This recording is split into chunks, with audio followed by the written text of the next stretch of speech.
সজনে ডাঁটা শুধু জিরে ফোড়নে যে এত ভালো একটা তরকারি রান্না করা যায়, যারা না রান্না করে খেয়েছেন তারা মিস করেছেন, আর যারা খেয়েছেন তারা এর স্বাদ অবশ্যই বুঝবেন। কড়াইয়ে প্রথমে তেলের মধ্যে গোটা জিরে ফোড়ন দিয়ে দেওয়া হয়েছে। তারপরে এখানে জিরের মধ্যে সিদ্ধ করে রাখা, হাতে ভেঙে রাখা আলুগুলো দিয়ে দেওয়া হচ্ছে। আলুগুলো দেওয়ার একটাই কারণ, আলুগুলো দিলে তরকারিটা একদম মাখো মাখো হবে।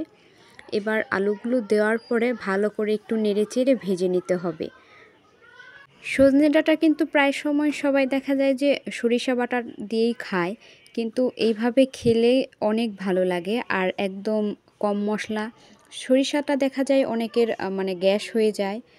তো এখানে হচ্ছে সেই আলুগুলো ভাজা হয়ে গেলে তার মধ্যে একটু হলুদের গুঁড়ো আর একটু মরিচের গুঁড়ো দিয়ে ভালো করে নেড়ে চেড়ে দেওয়া হচ্ছে। তারপরে এইখানে একটু লবণ দিয়ে ভালো করে নাড়াচাড়া করে নিতে হবে। এই যে দেখুন, এইখানে এখন লবণ দিয়ে দিয়েছে। এবার এর মধ্যে আগে থেকে কেটে ধুয়ে রাখা সজনে ডাঁটাগুলো দিয়ে এখন ভালো করে কষাবে। আর সাথে কয়েকটা কাঁচামরিচও দিয়ে দিয়েছে। আর হচ্ছে দুটো টমেটো এখানে কুচি করে দিচ্ছে। টমেটো না এই খাবারটার স্বাদ আরও 2 গুণ বাড়িয়ে দেয়। এবার এটাকে সুন্দর মতো ভালো করে নাড়াচাড়া করে ভাজা ভাজা করে নিতে হবে। ভাজা শেষ হয়ে গেলে তারপরে এখানে পরিমাণ মতো জল দিতে হবে। জলটা একটু দিয়ে তারপরে আবার ভালো করে নাড়াচাড়া করে দিতে হবে।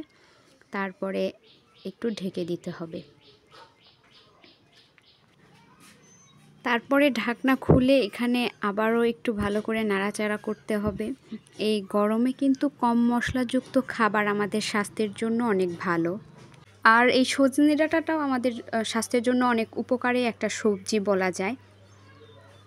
আর এই বৈশাখ চৈত্র মাসের সময়গুলোতেই এই সবজিটা পাওয়া যায়, কিন্তু আমাদের বাসায় তো প্রায় আনা হয়, কিন্তু আমরা সরষে দিয়ে খুব একটা খাই না, সবসময় এই জিরা ফোড়নেই খাই, কারণ কম মশলা সবারই পছন্দ।